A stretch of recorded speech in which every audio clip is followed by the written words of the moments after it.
What's up, print fam? Welcome back to the print shop.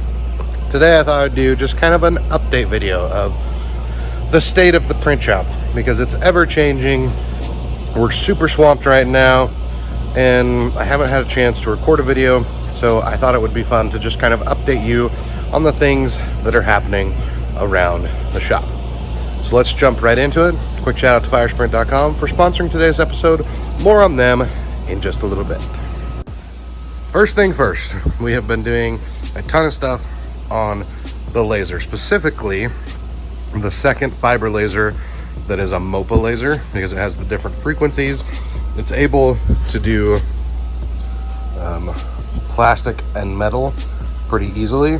I had to get this down to a 10 kilohertz to do the plastic as well as we wanted.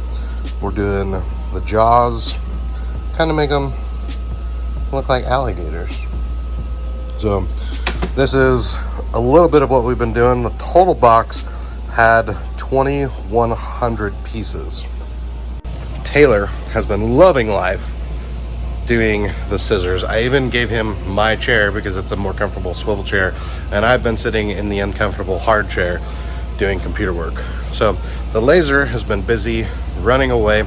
Later today we've got a shipment coming, so I'll sneak that into this video as well. So make sure you continue to watch so you can see the fun stuff that's showing up.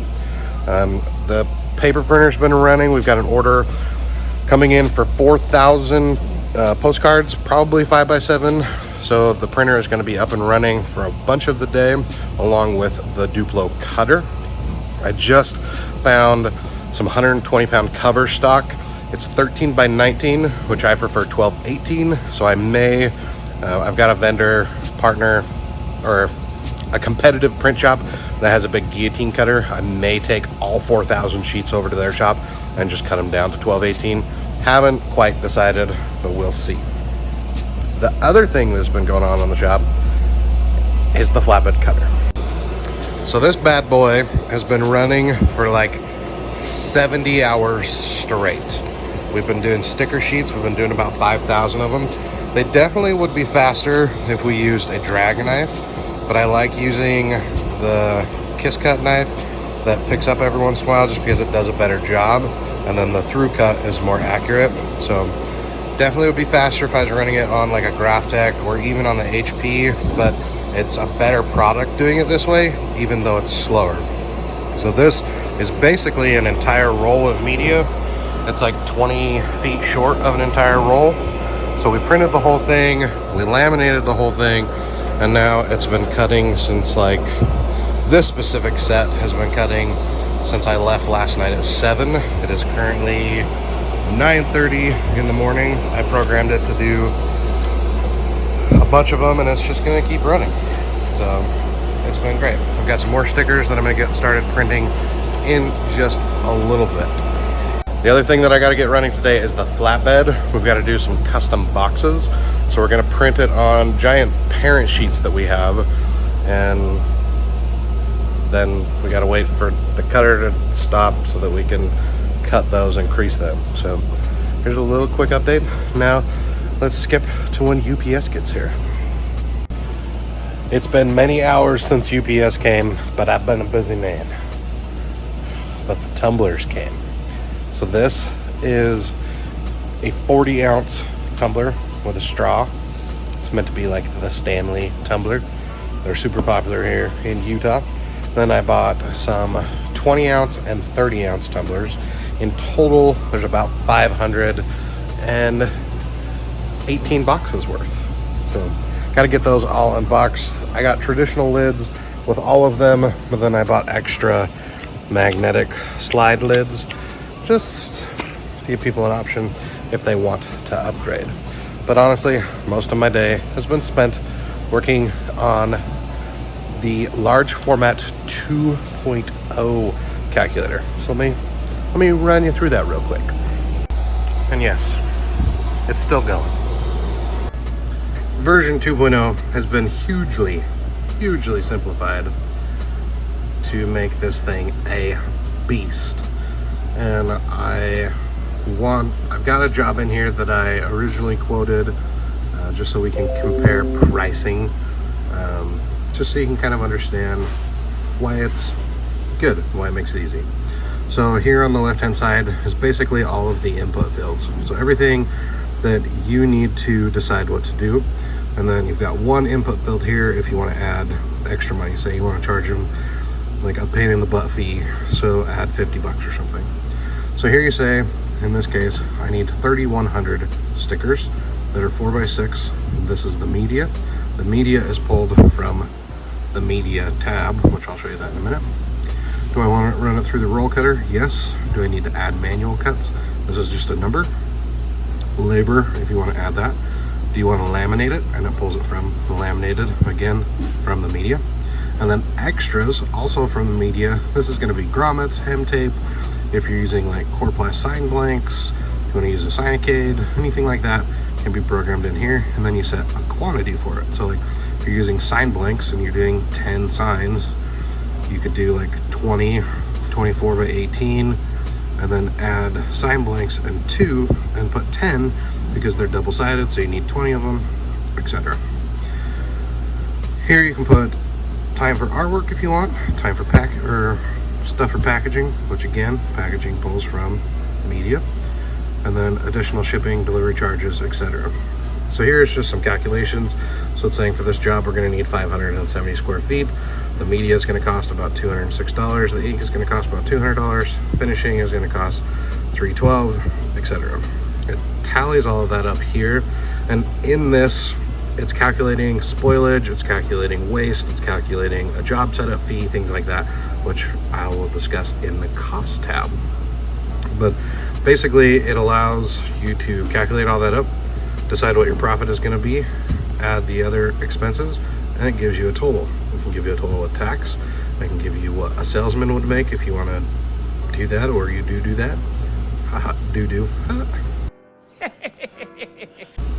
A cost per rounded, meaning if I'm paying this much, or I guess this much, $24.80, and I divide it by 3,100, that's 80 cents a piece. So just gives you some extra calculations. We also added install. If you want to charge for install, it does it per square foot. You can set that on the total, and then it will also combine it. So install plus cost. So as far as media goes, we've got 4 different sections.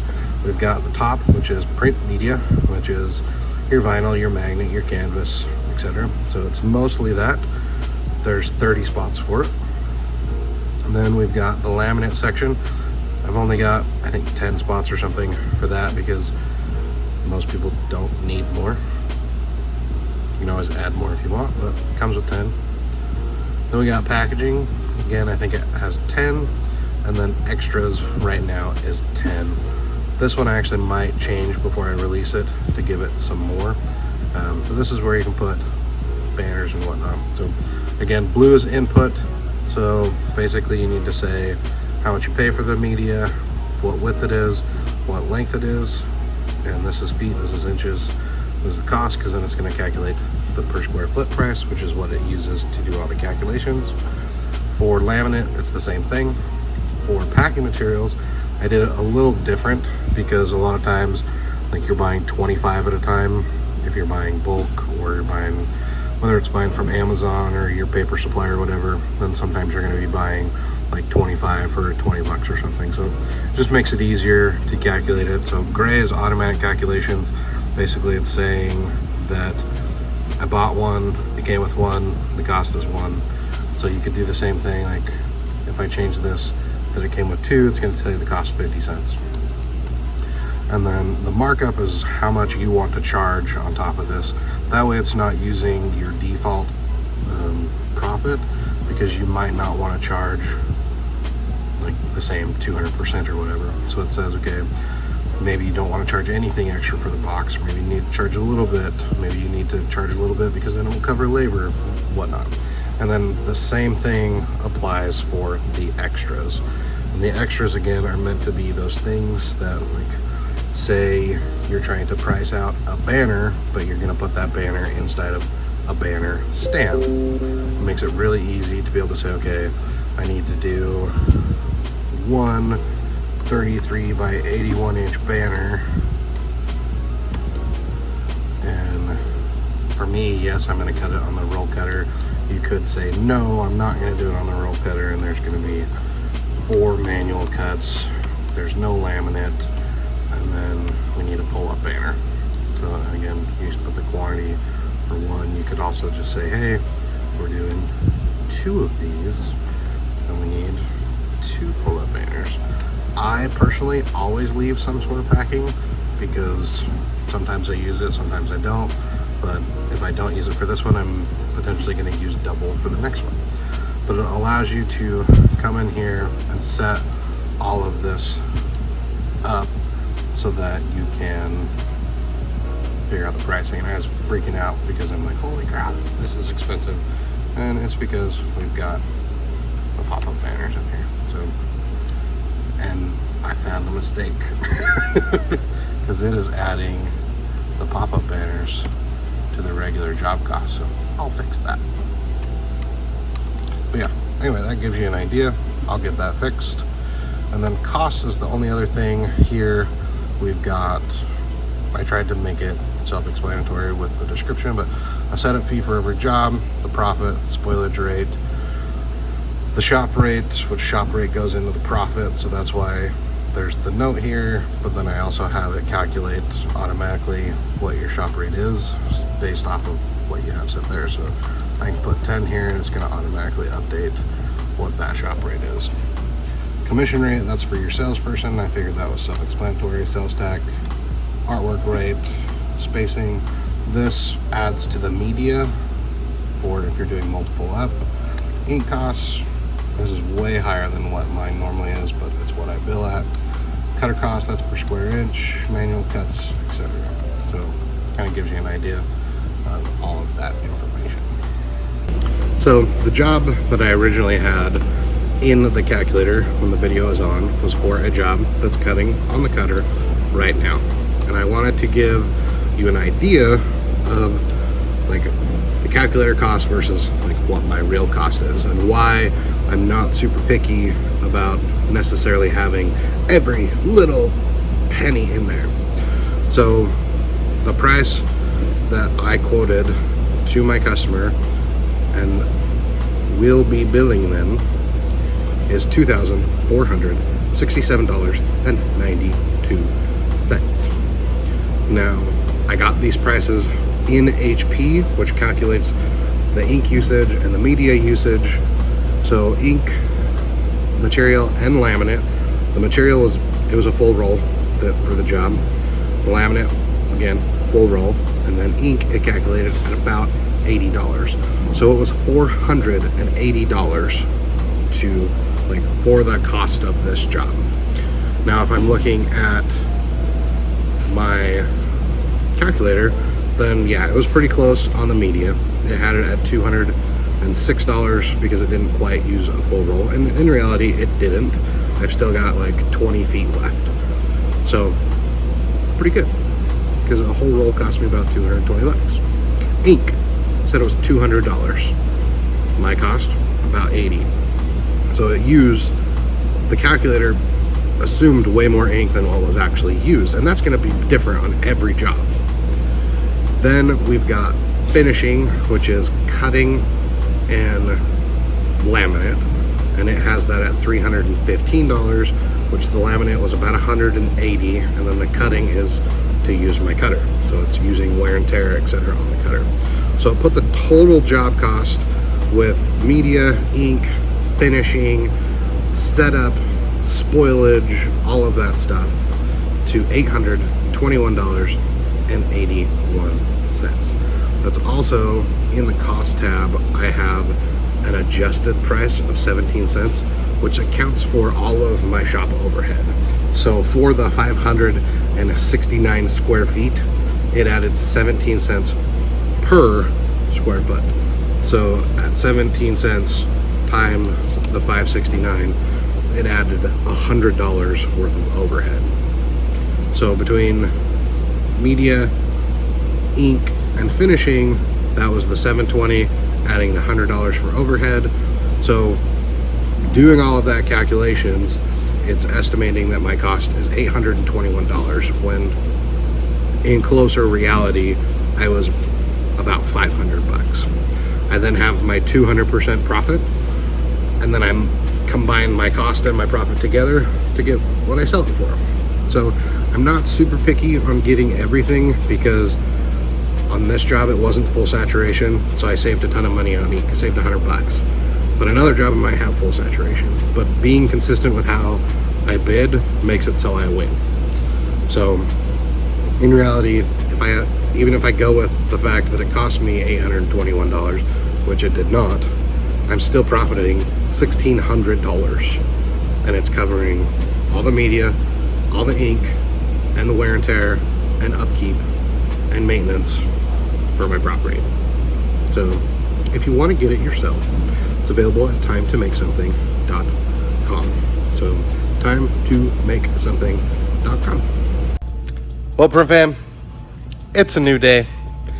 It's like 1:30 in the morning. I can't really remember where I was going with this video. I just looked back at the footage and realized I spent a ton of time on the calculator. But shout out to firesprint.com for sponsoring today's episode. They are a huge help if you don't want to buy and manage all this equipment, or if you just need something done fast and really efficiently. Great at yard signs, stickers, banners, etc. You can save 10% off by using the coupon code down in the description.